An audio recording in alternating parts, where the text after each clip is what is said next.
This subsequently persuaded the Soviets to sign the INF Treaty and begin removing their SS-20s.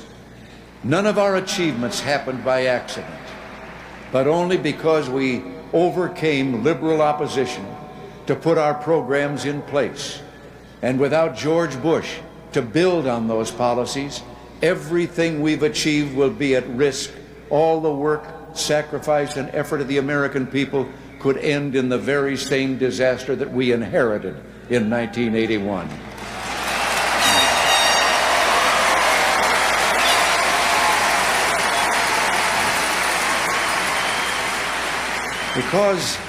Because I feel so strongly about the work that must continue and the need to protect our gains for the American family and for national security, I want to share with you the qualities we should seek in the next president.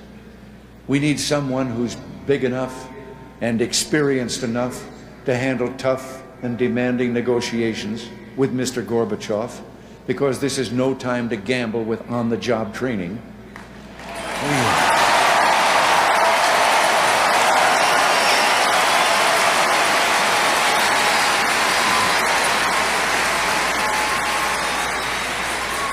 We need someone who's prepared to be president and who has the commitment to stand up for you against massive new taxes, and who will keep alive the hope and promise that keeps our economy strong. It'll take somebody who has seen this office from the inside, who senses the danger points, will be cool under fire, and knows the range of answers when the tough questions come.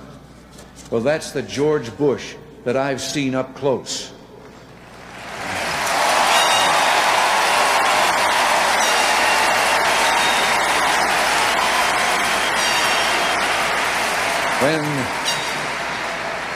When the staff and cabinet members have closed the door, and when the two of us are alone, someone who's not afraid to speak his mind and who can cut to the core of an issue, someone who never runs away from a fight, never backs away from his beliefs, and never makes excuses.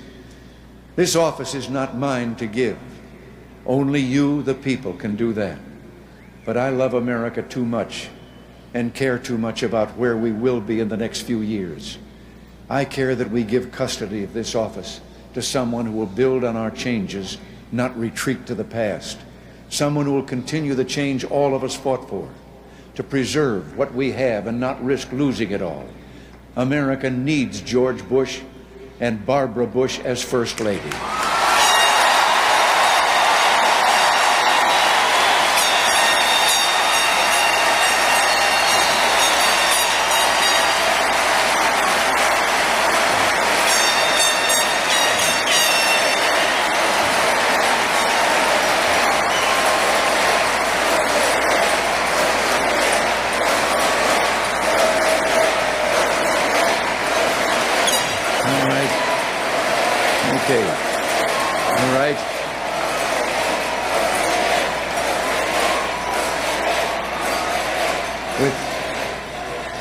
With George Bush, I'll know as we approach the new millennium, our children will have a future secure with a nation at peace and protected against aggression.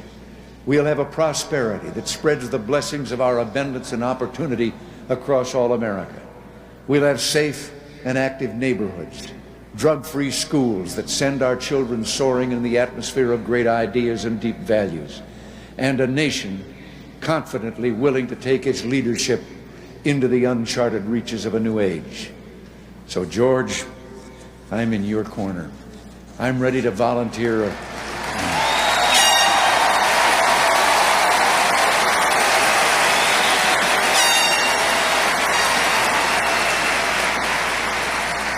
I'm ready to volunteer a little advice now and then and offer a pointer or two on strategy, if asked. I'll help keep the facts straight or just stand back and cheer. But George, just one personal request. Go out there and win one for the Gipper.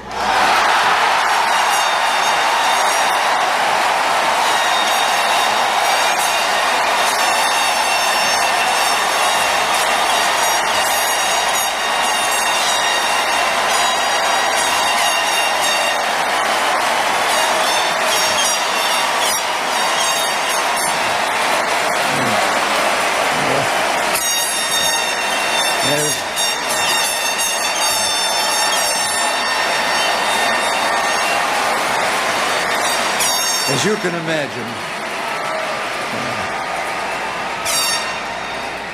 can imagine, I'm sorely tempted to spend the rest of this evening telling the truth about our friends who met in Atlanta, but then why should I have all the fun? So for the next few moments, let's talk about the future. This is the last Republican convention I will address as president. Maybe you'll see your way to inviting me back sometime, but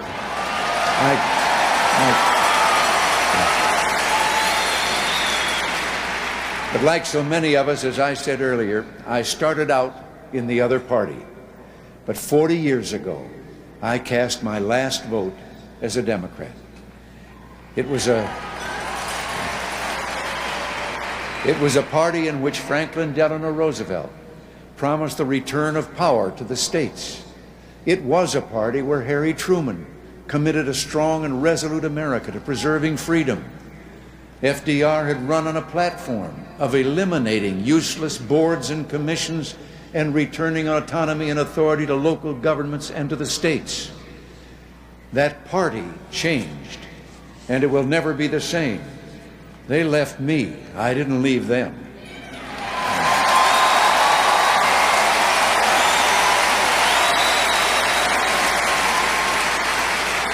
So it was our Republican Party that gave me a political home.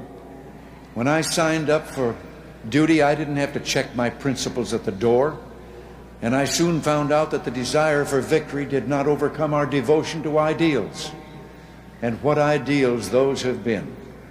Our party speaks for human freedom, for the sweep of liberties that are at the core of our existence.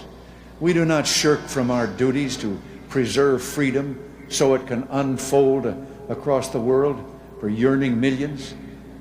We believe that lasting peace comes only through strength and not through the goodwill of our adversaries.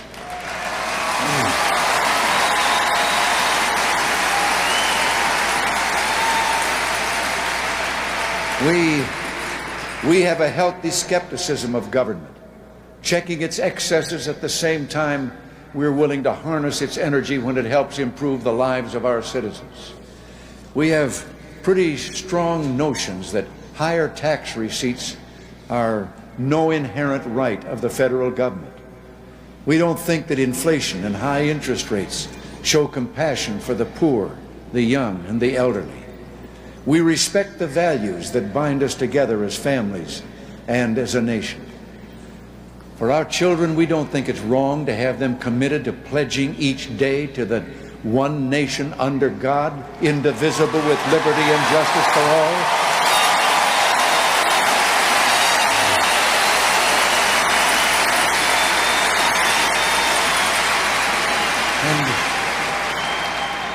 And we have so many requirements in their classrooms. Why can't we at least have one thing that is voluntary, and that is allow our kids to repair quietly to their faith, to say a prayer, to start the day as Congress does.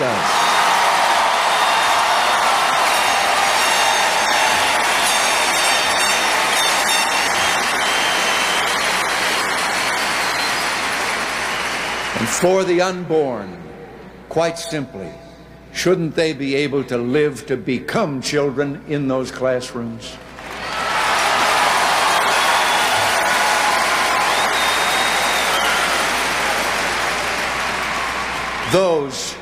Those are some of our principles. You in this room and millions like you watching and listening tonight are selfless and dedicated to a better world based on these principles. You aren't quitters.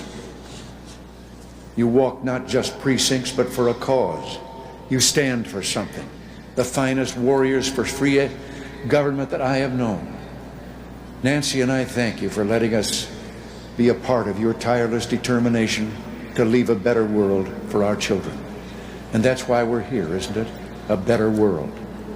I know I've said this before, but I believe that God put this land between the two great oceans to be found by special people from every corner of the world who had that extra love of freedom that prompted them to leave their homeland and come to this land to make it a brilliant light beam of freedom to the world. It's our gift to have visions, and I want to share that of a young boy who wrote to me shortly after I took office. In his letter, he said, "I love America because you can join Cub Scouts if you want to. You have a right to worship as you please. If you have the ability, you can try to be anything you want to be. And I also like America because we have about 200 flavors of ice cream." Well, truth through the eyes of a child, freedom of association, freedom of worship, freedom of hope and opportunity, and the pursuit of happiness, in this case choosing among 200 flavors of ice cream. That's America. Everyone with his or her vision of the American promise. That's why we're a magnet for the world. For those who dodged bullets and gave their lives coming over the Berlin Wall, and others, only a few of whom avoided death, coming in tiny boats on turbulent oceans. This land, its people, the dreams that unfold here, and the freedom to bring it all together, well, those are what make America soar. Up where you can see hope billowing in those freedom winds. When our children turn the pages of our lives, I hope they'll see that we had a vision to pass forward a nation as nearly perfect as we could, where there's decency, tolerance, generosity, honesty, courage, common sense, fairness, and piety. This is my vision, and I'm grateful to God for blessing me with a good life and a long one. But when I pack up my bags in Washington, don't expect me to be happy to hear all this talk about the twilight of my life. Twilight?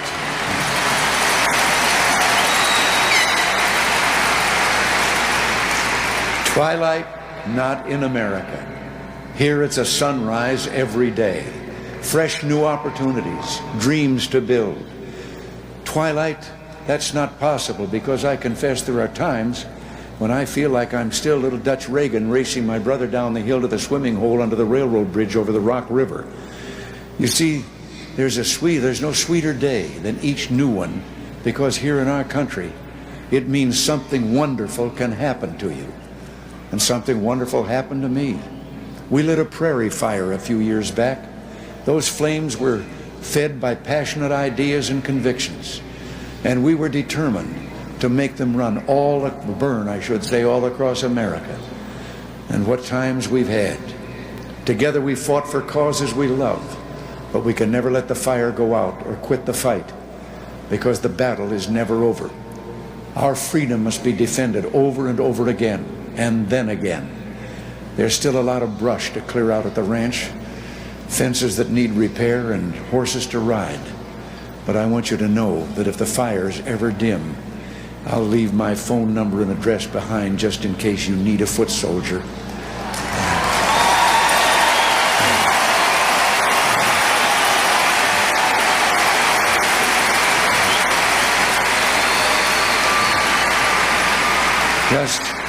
Just let me know, and I'll be there as long as words don't leave me, and as long as this sweet country strives to be special during its shining moment on earth. Twilight, you say? Listen to H.G. Wells.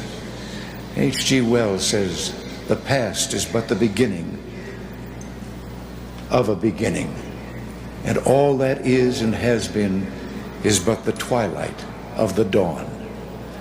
Well, that's a new day, our sunlit new day, to keep alive the fire so that when we look back at the time of choosing, we can say that we did all that could be done, never less. Thank you. Good night. God bless you, and God bless America.